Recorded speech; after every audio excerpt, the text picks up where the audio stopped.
बिस्मिल्लाहिर्रहमानिर्रहीम अल्हम्दुलिल्लाहि वस्सलातु वस्सलामु अला रसूलिल्लाह व अला आलिहि व सहबिहि अजमाइन अम्मा बाद। नाज़रीन अस्सलामु अलैकुम व रहमतुल्लाहि व बरकातुहू। आज का मौजू है क़ुरबानी के सिलसिले में कि किस जानवर में कितने हिस्से हैं, यानी एक जानवर में कितने लोग शरीक हो सकते हैं, वो कौन सा जानवर है और उसमें कितने हिस्से हैं। तो आपको पता होना चाहिए कि जो छोटे जानवर है जैसे कि बकरा, बकरी, दुम्बा, भेड़ जिसको कहा जाता है, इन सब चीज़ों के अंदर जो छोटे जानवर कहलाते हैं उसके अंदर सिर्फ एक हिस्सा है, यानी एक शख्स ही शरीक हो सकता है। लेकिन रसूलुल्लाह सल्लल्लाहु अलैहि वसल्लम की दूसरी हदीस से पता चलता है कि रसूलुल्लाह ने फरमाया कि एक शख्स, रसूलुल्लाह सल्लल्लाहु अलैहि वसल्लम का अमल है और सहाबा किराम का भी अमल है कि एक बकरी अगर कोई शख्स ज़बह करता है तो वो पूरी फैमिली के लिए किफ़ायत कर जाएगी। लिहाजा अगर कोई शख्स घर में फैमिली में 4, 5, 7 लोग 10 लोगों का मेंबर है और उसमें एक शख्स कमाने वाला है तो उस शख्स को चाहिए कि एक बकरी ज़बह करे और उस बकरी में उसके सवाब में सब लोगों को यानी पूरी फैमिली को शरीक कर सकता है। लेकिन इसमें अलग अलग लोग अलग अलग हिस्सा तकसीम नहीं कर सकते। इसके अलावा बड़े जानवर है जैसे गाय, बैल, भैंस, भैंसा वगैरह। इसके अलावा एक और जानवर है जो है ऊँट या ऊँटनी। इसके अंदर हिस्से के मुतालिक चंद इख्तिलाफ है, थोड़ा इख्तिलाफ है। थोड़ा इख्तिलाफ यूँ है कि अहनाफ का कहना है यानी हनफिया, जिसमें उलमाए देवबंद है और उलमाए बरेलविया हैं, उनका कहना है कि गाय, बैल, भैंस और भैंसा, उसी तरह से ऊँट, ऊँटनी सब में 7 हिस्से होंगे, सब में 7 हिस्से होंगे। जबकि शाफिया और इसके अलावा जो मालिकिया, हम्बलिया हैं, उनका कहना है कि गाय, भैंस वगैरह में तो 7 होंगे लेकिन ऊँट, ऊँटनी में 10 हिस्से होंगे, ऊँट, ऊँटनी में 10 हिस्से होंगे। तो यहाँ पर थोड़ा सा इख्तिलाफ ये आ गया कि ऊँट, ऊँटनी के मामले में अहनाफ का कहना है कि 7 ही हिस्से होंगे और इनके अलावा जो उलमा है, जमहूर उलमा का कहना है इसमें 10 हिस्से होंगे। इख्तिलाफ की वजह क्या है? इख्तिलाफ की वजह यह है कि 2 हदीसें हैं। एक हदीस के अंदर है कि 7 हिस्से ऊँट में भी और गाय में भी, और दूसरी हदीस के अंदर है कि गाय में 7 हिस्से और ऊँट में 10 हिस्से। अब मामला ये हुआ कि अहनाफ ने एक हदीस को लिया यानी जिसमें 7 हिस्से हैं उस हदीस को लिया, और जिसमें 10 हिस्से हैं उस हदीस को नहीं लिया, उस हदीस को छोड़ दिया। लेकिन दोनों हदीसें सही हैं और दोनों को उसके अपने मकाम पर रखा जाए तो बिल्कुल दुरुस्त है। वो इस तरह से है कि आप पहले इस हदीस को सुने। ये हज़रत जाबिर बिन अब्दुल्ला रज़ी अल्लाह ताला अन्हु से है और ये सही मुस्लिम किताबुल हज के अंदर है। हदीस नंबर है 1318। उसमें इस तरह से है, नहरना मा रसूलिल्लाहि सल्लल्लाहु अलैहि वसल्लम आमल हुदैबा अल बदना अन सबअतिन वल बकरा अन सबअतिन।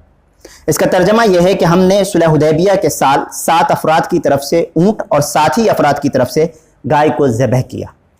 अब दूसरी हदीस हज़रत अब्दुल्ला इब्न अब्बास रज़ी अल्लाह ताला अन्हु से मरवी है। वो बयान करते हैं, कुन्ना मा रसूलिल्लाहि सल्लल्लाहु अलैहि वसल्लम फी सफरिन फहदरल अज़हा फश्तरकना फिल बकरति सबअतन व फिल बईरी अशरतन। यानी कि हम रसूलुल्लाह सल्लल्लाहु अलैहि वसल्लम के साथ सफ़र में थे और ईद उल अज़हा आ गई तो हम गाय में 7 और ऊँट में 10 अफराद शरीक हुए, यानी 10 लोग शरीक हुए। ये जामे तिरमिज़ी की रिवायत है किताबुल अज़ाही के अंदर और हदीस नंबर है 1511। इसके अलावा ये रिवायत सुनन इब्ने माजा के अंदर, सुनन इब्ने खुज़ैमा के अंदर और तबरानी के अंदर, सुनन नसाई के अंदर, और इसकी सनद सही है, हसन है। लिहाजा ये दोनों रिवायतें हैं, एक में 7 का जिक्र है, एक में 10 का जिक्र है, यानी ऊँट के मामले में। अब इन दोनों में तत्बीक क्या है? जो जमहूर उलमा, जमहूर मुहद्दिसीन ने तत्बीक देने की कोशिश की है कि दोनों हदीसों पर अमल किया जा सके और दोनों हदीसें बिल्कुल दुरुस्त है और सही हैं। तो पहली हदीस में ये सराहत है कि सुलह हुदैबिया के वक्त यानी ये हदी का जानवर था। तो इससे ये पता चलता है कि हदी के मामले में, हदी में सिर्फ ऊँट हो या गाय हो, इन दोनों के अंदर 7 ही हिस्से होंगे। हदी के जानवर में सिर्फ 7 हिस्से होंगे, ऊँट में भी। और नॉर्मल जो हम कुर्बानी करते हैं ईद उल अज़हा के मौका पर, जैसा कि इसमें इस हदीस के अंदर अब्दुल्ला इब्न अब्बास रज़ी अल्लाह ताला अन्हु से मरवी है कि सफ़र में थे, ईद उल अज़हा आने पर उन्होंने जानवर को ज़बह किया जिसमें गाय में 7 और ऊँट में 10 अफराद शरीक हुए। तो इसमें 10 अफराद शरीक होने का मतलब यह है कि यह नॉर्मल ईद है, यह हदी का जानवर नहीं था और वो हदी का जानवर था। इसीलिए उलमाए उम्मत ने हदी के जानवर में किसी का इख्तिलाफ नहीं है कि ऊँट में 7 ही हिस्से होंगे, 10 हिस्से नहीं होंगे। امام شوکانی اس طرح سے بیان کرتے ہیں کہ فیہ دلیل علی ان البدن تجزئ فی الاضحیۃ عن 10، یہ حدیث دلیل ہے کہ قربانی میں 10 افراد کی طرف سے ایک اونٹ کفایت کرتا ہے نیل الاوطار کے اندر۔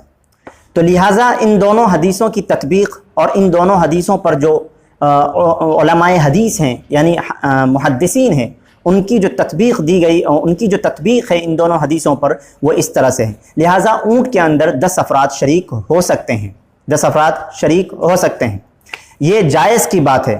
اگرچہ کہ ایک انسان اگر چاہے تو وہ 1 اونٹ 4 اونٹ صرف اپنی طرف سے کر سکتا ہے، اس میں کوئی مذائقہ نہیں ہے، کیونکہ رسول اللہ صلی اللہ علیہ وسلم سے یہ ثابت ہے۔ لیکن جہاں تک بات رہی حصے کی، تو گائے بیل بھینس وغیرہ میں 7 حصے اور اونٹ اونٹنی میں 10 حصے ہوں گے۔